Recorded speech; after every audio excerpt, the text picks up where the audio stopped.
Today on Locked On Canadiens, Long Island is never going to beat the where fun goes to die allegations.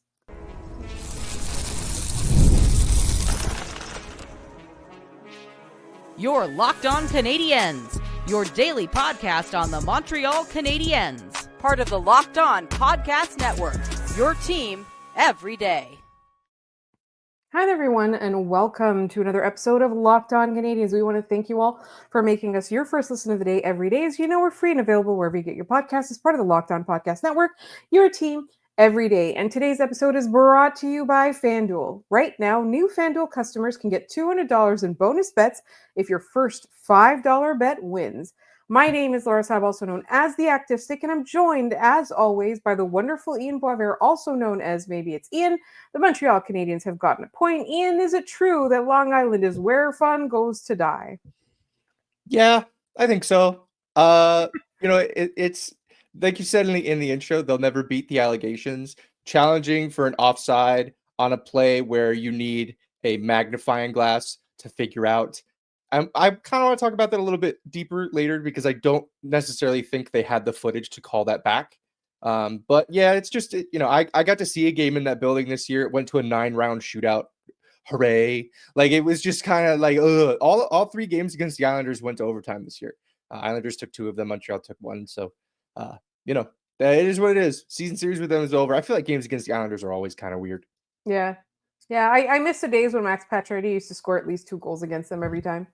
Or the game I went to, which was a 1-0 shutout with Pacioretty scoring an overtime winner. Like, that's to me, those are the Islanders. Those are my Islanders. Those are the Islanders. The Canadiens did get a crucial point, while the Ottawa Senators got shellacked, absolutely shellacked by the Colorado Avalanche. And as well, the Rangers are still trailing behind. Our good friend Jay, who covers the Columbus Blue Jackets, is sighing at their state. So the Montreal Canadiens did not really give up that much ground this time around by not winning that game. We did kind of say that the Montreal Canadiens were probably gonna cough one up in Long Island and then hopefully come back and beat the Colorado Avalanche. Like, that's our hope.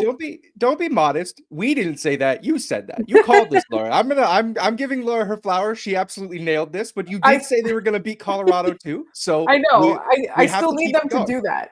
Yeah, right. But you were right to this point. So I believe in you. I believe in Sabadamus Dostros over here, however you would say Nostradamus, and add your name to it.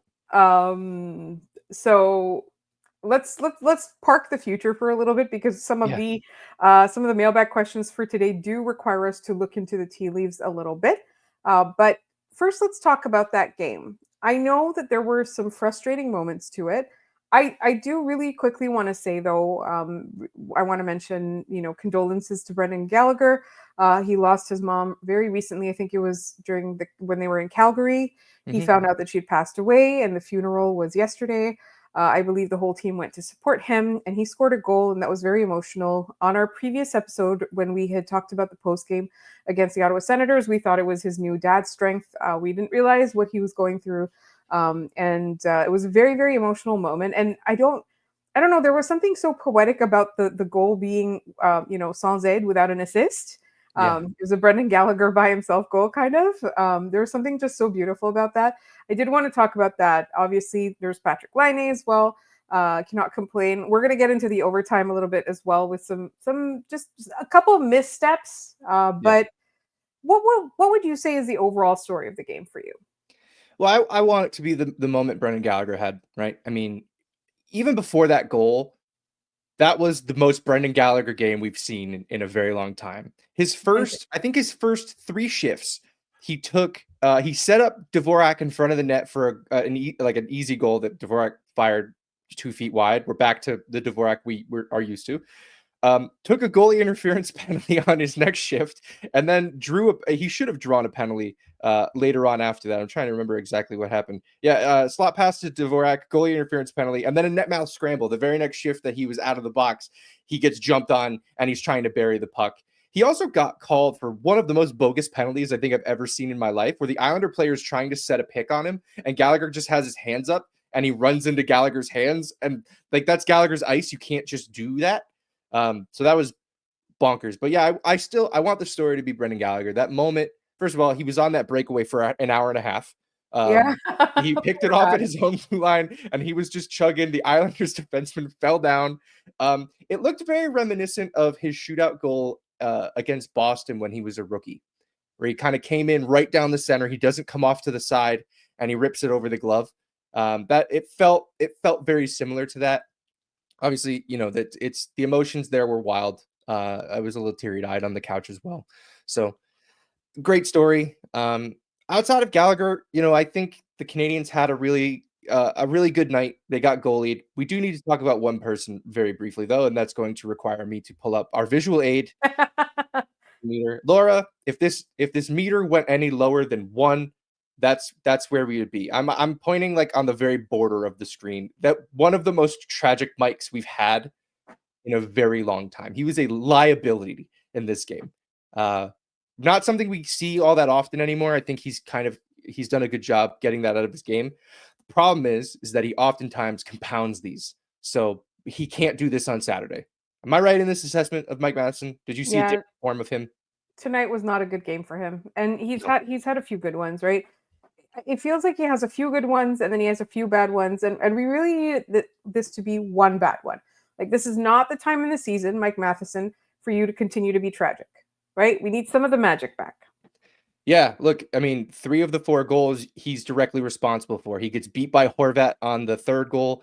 He gets beat down low for the Islanders' first goal. It was a weird one on Montembeault. And he's in the box for the second one because he takes a penalty because he gets beat. So, like, it's Montreal, and we've said this on the show, the everydayers will know this, like, when Matheson has these games, the Canadiens oftentimes cannot overcome them because of how important he is, right? It's not Arbor Xhekaj having this kind of game where he plays 16 minutes a night. It's Mike Matheson playing 23 minutes a night. We can't have it. It's just not something that can happen. Sorry, I did want to double check his time on ice. Because of that. Like, he definitely, like, we're not going to get into this. They should get rid of him. They're not going to get rid of this guy, right? Like, and they're not doing it this offseason either. It's not happening. So we really need Mike to be magic and not tragic. And the thing is, like, he is a little bit older than the other guys. Like, it's possible that he's burning out, but look at Josh Anderson. He's also burning out, but he's still playing through it. Yeah, and I mean, there was one shift he drew a penalty where he just went coast to coast and probably could have drawn a couple penalties on his way down, but Josh Anderson's so cool, man. I'm really just in love with the player he's become. Like, he is the kind of guy who I think is at the point in his career, if the Canadiens were to make the playoffs this year, he's going to be a problem for whatever team plays him. Just every shift for 2 weeks, that guy is on you. No way. Like, that's going to be really difficult for defensemen and forwards alike to handle. I agree. And I do want to not ask a question. Sorry. I was about to point something out and I just completely forgot. Oh yes, Joshua Roy goal. That feels like a year ago, Laura. That seems so long ago. Yes, he bangs in a goal in front of the net, doing the dirty work. Not something we've are accustomed to seeing him do. He usually scores pretty flashy ones. Yeah. So it was nice to see him get on the board, especially in a manner like that, where it shows he's working hard to get the puck in the net.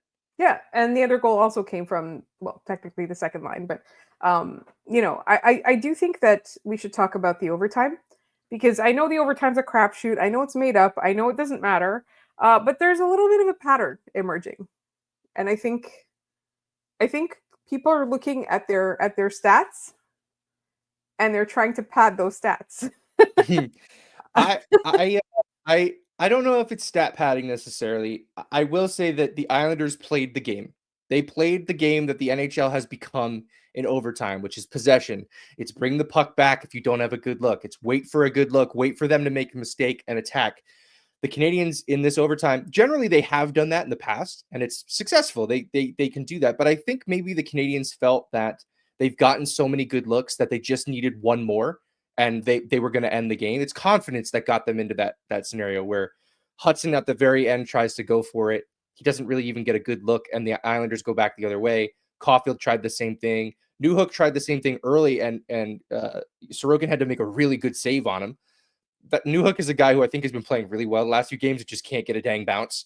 Yeah. I feel like maybe against Colorado, he breaks out a little bit because he first of all, it's an old team. It's a revenge game. And also, he's ripping the puck. He's playing really well. I think that, but to your point, the Canadiens did not play the overtime. The Islanders did. That's how you have to play it. And that's why I hate it. It sucks. It's bad. It's not good hockey to watch, but that's how you win in 3-on-3. And we've talked about that at length. You can't blame the Islanders for figuring out how to win that game despite being outshot 40-21. Like, they did it.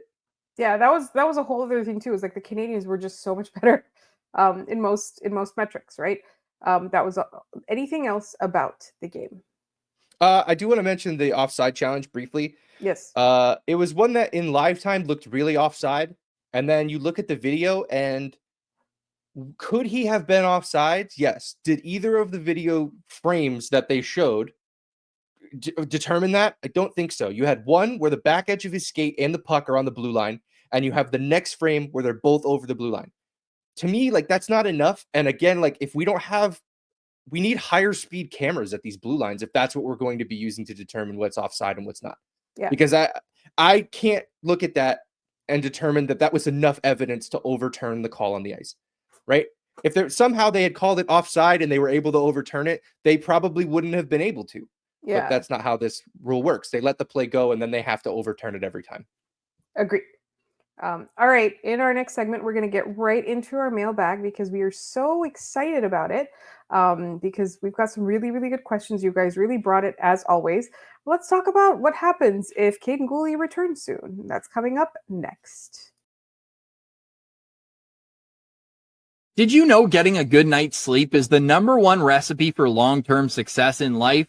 I didn't. It took me way longer to realize than I'd like to admit. It was years of tossing and turning. I was always tired. I never felt like I could live up to my potential, but not anymore. Thanks to Bare Mattress. I used their sleep quiz and I matched with the Elite Hybrid. It's perfect for side sleepers like me. Now I wake up energized. I'm getting deeper sleeps and I'm ready to attack the day. No matter how you sleep, Bare Mattress has a match for you with a focus on recovery, cooling, and pressure relief to upgrade your sleep and improve your overall quality of life. Go to baremattress.com and use promo code LOCKEDONNHL at checkout for 40% off site-wide. This offer is not available anywhere else. You have to use my promo code on the very last page of checkout to get this discount. That's baremattress.com and use promo code LOCKEDONNHL for 40% off site-wide. Baremattress.com,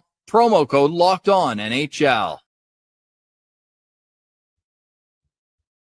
Mailbag time. This is our favorite segment of the week, except when Rumor Roundup comes around, I think. Rumor Roundup is probably one of our...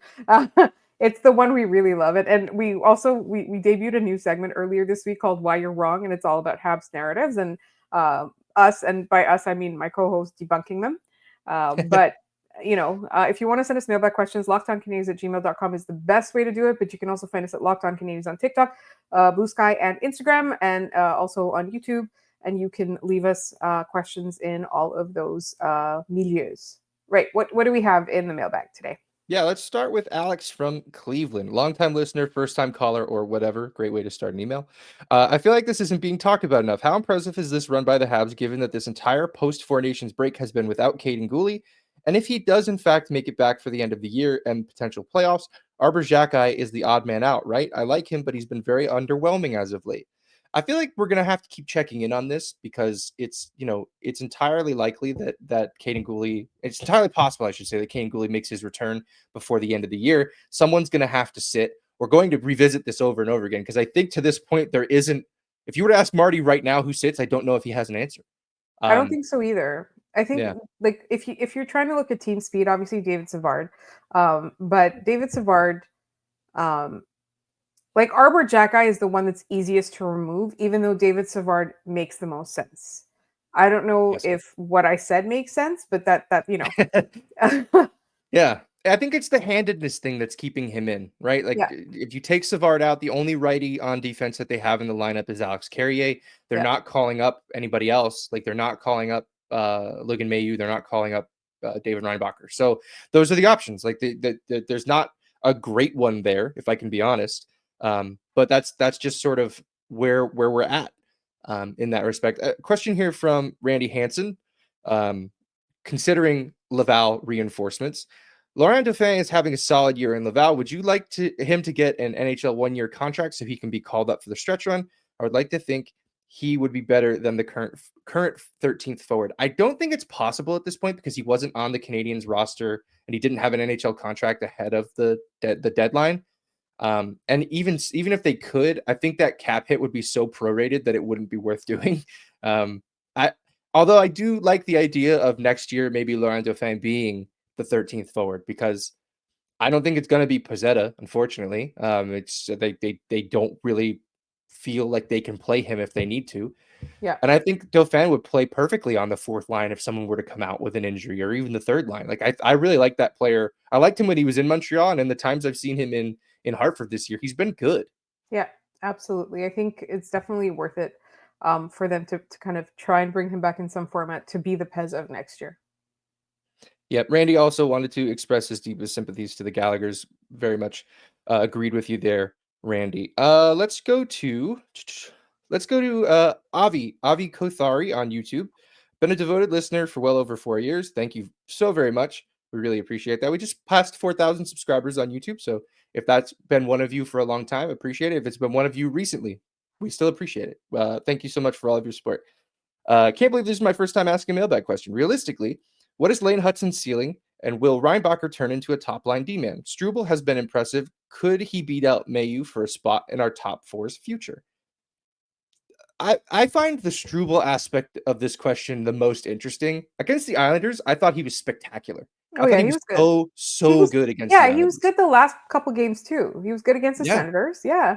I think that's really interesting because I think whenever we talked about Jayden Struble, and you know, my former co-host Scott was like very, very in tune to him before he made the Rocket, before he came here. He was a prospect we had our eye on, and we always kind of had him in as that seventh defenseman, right? Like that was our projection, was that if he makes the NHL, that's what he's going to be, because he has got so much strength. But I think just playing with this team, like Marty must be getting the best out of him. And it's not to say he's been amazing all year. We've had lots of gripes about his game over time as well. But I think that's really interesting. I do feel like let's address what is the Lane Hutson ceiling.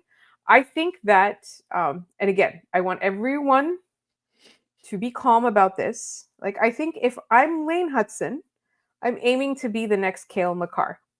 Now, I think if I'm a Montreal Canadiens fan, I'm gonna not expect that of him. I'm not like over, you know, I'm not over excited about him. I'm not under excited about him. I just think that that's what he should aim to be. And if he comes in a little bit less than that, I think we're all singing.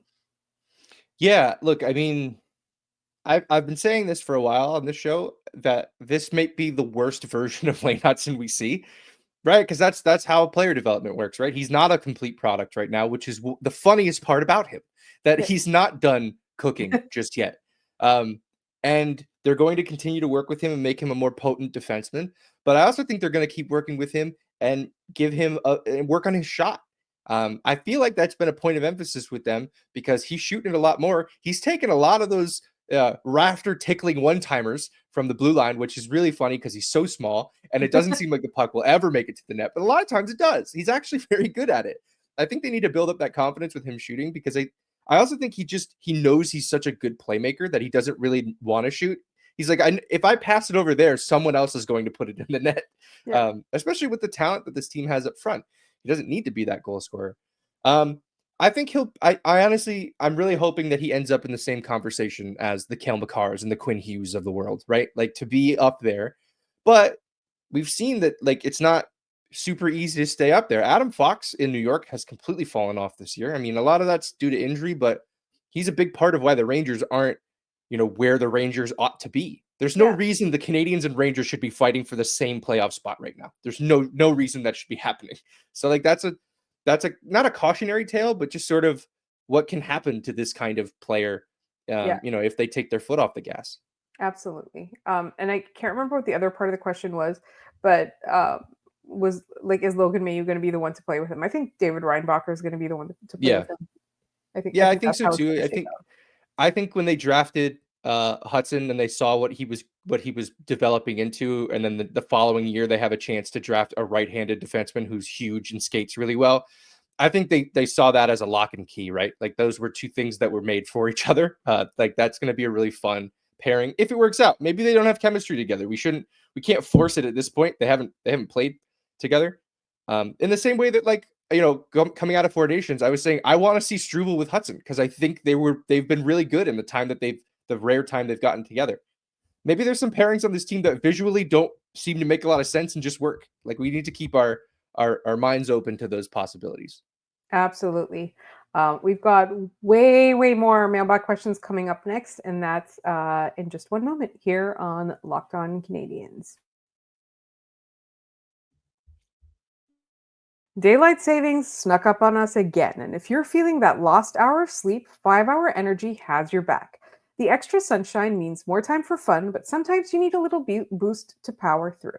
Whether you're staying up late watching the NCAA tournament, squeezing in a round of golf after work, or just trying to keep up with your busy day, 5-Hour Energy gives you that quick, refreshing pick-me-up whenever you need it. I've been staying up late watching all the tournament action, and 5-Hour Energy helps me keep up the next day. With longer days, I love going outside for a hike or a run.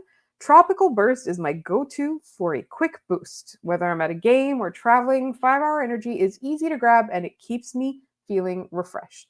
Head to 5hourenergy.com to find over 15 flavors to choose from, including watermelon, blue raspberry, and peach mango. You can even build your own 12-pack or 24-pack delivered right to your door. Need one now? Grab a 5-Hour Energy shot at your local grocery or convenience store. They're everywhere. Stock up today and stay energized.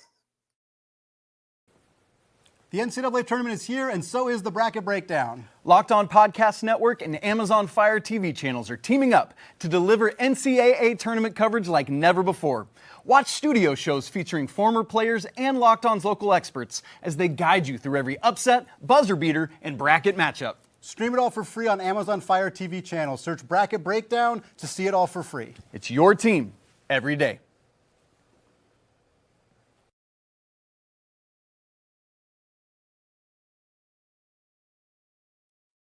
All right, we've got our last set of mailbag questions for today, and don't forget our daily trivia at the end.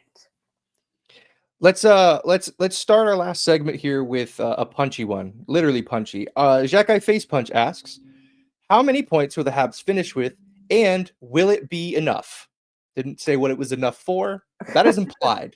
Will it be Your enough? answer, Laura. Will it be enough? Ooh, this one's a tough one because you did all the math, right? And you said like you had a number that would get them in. Right. As of today, Mika Blake McCurdy puts out his sort of daily playoff, predictions, and he has it around like 87 or 88 points to get in the Atlantic. That coming down to that final wildcard spot.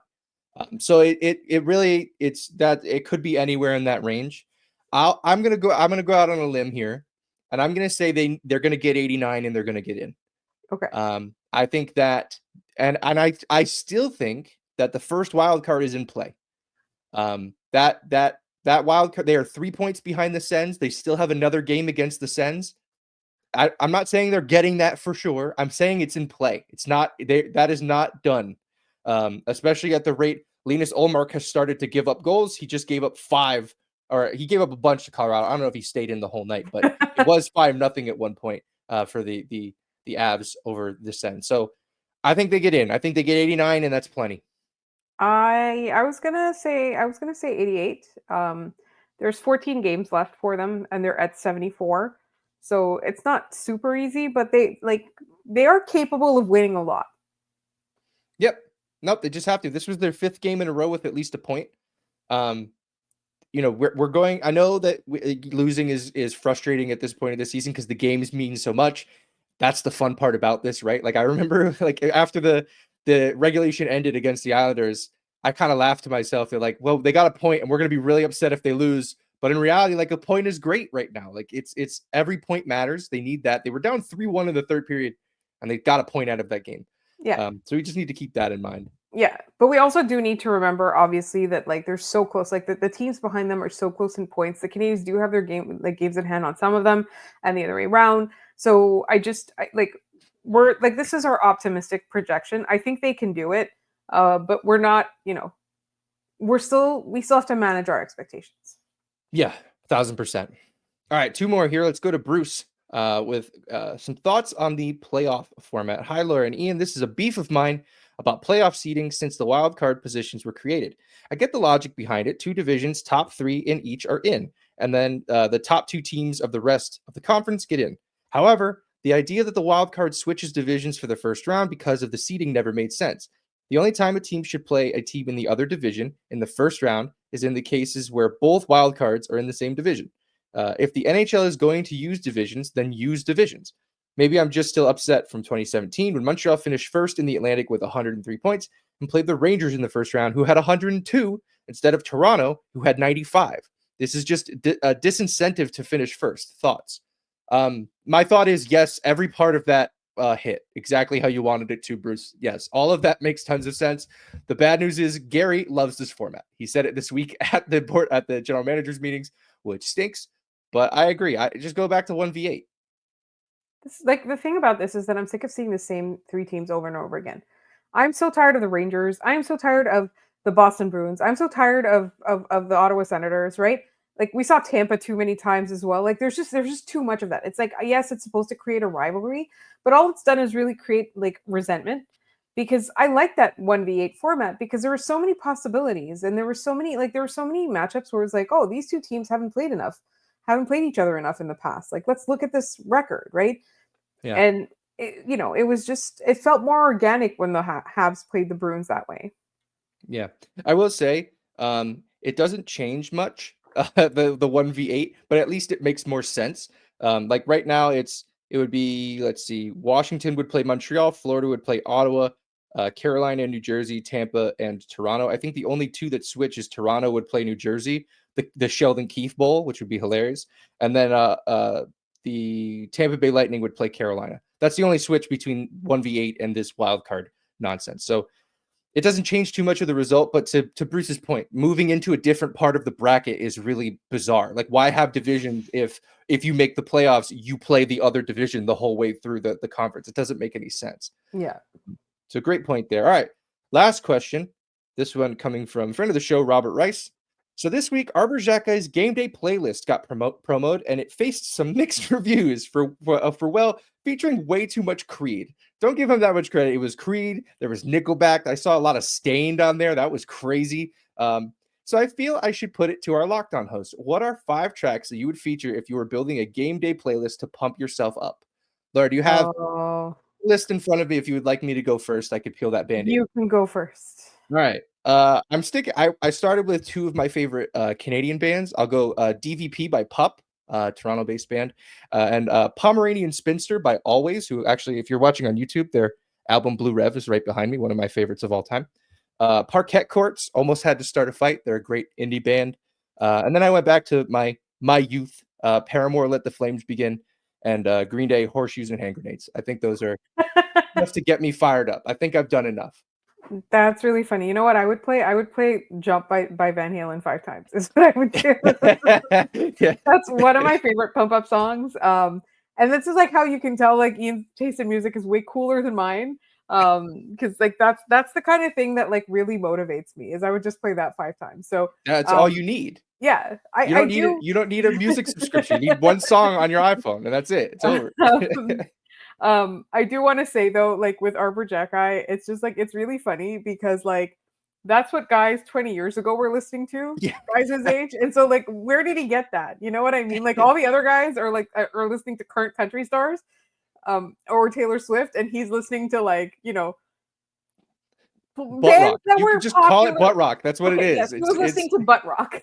Yeah, and I think he gets that from like for me, all of that music reminds me of riding around in the car with my dad and him playing like classic rock stations, and like those are the things that would play. So yeah, I think that's it's the most.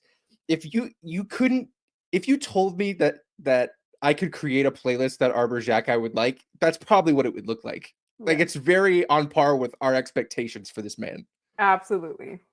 Fun one to end with. Thanks, Robert. Really appreciated that question and allowing me to talk about some of my favorite bands. All right, we ready for trivia? We're ready for trivia. All right, yesterday's question. Follow the player path. Montreal, Washington, Nope, sorry. Flip that. Washington, Montreal. I think I did the same thing yesterday. Yes. Washington again, Islanders, Panthers. Laura, our answer is Richard Zetnik. Dickie Z. Yes, correct. A very fun Montreal Canadian. Yeah. I remember in the like NHL 06, the video game, he was a secret weapon, a really, really good player. Good Sport had it first. David Waddy and Francis also had the answer correct. So great job. Thanks for submitting your answer. Today is also another player path. With the Canadiens playing Colorado on Saturday, here is your path. Colorado, Montreal, LA Kings, Tampa Bay Lightning, LA Kings. Colorado, Montreal, LA Kings, Tampa Bay Lightning, LA Kings. If you have the answer, put it in the comments. Let us know. Send it to us via email. We'll shout you out on the show and let everybody know how smart you are. And if you want to find us, we are on YouTube as well as wherever you get your podcasts. We're also on social media. We are on TikTok. We're on Instagram. We're on Bluesky. Everywhere you'll find us at Locked On Canadiens. Our email address is lockedoncanadiens@gmail.com. Please send us more mailbag questions. Send us your thoughts, observations. We like getting pictures. You know, you guys at games, your kids dressed up in hockey jerseys. We won't share them with anyone. Don't worry. Your Habs memorabilia, all kinds of stuff. So please get in touch with us. We love, love, love that. But also make sure you're subscribed to this podcast because we are 5 days a week and the Canadiens are heading into a very, very crucial stretch. Programming notes, I will be sporadic in the next couple of weeks. I'm going on vacation, but I will still be working. So I will still be on this podcast. We just don't know when I will pop up. We'll figure it out. And I want to thank everyone so much for listening. And we will see you all on Monday, or at least Ian will see you all on Monday. I don't think I'm going to be there.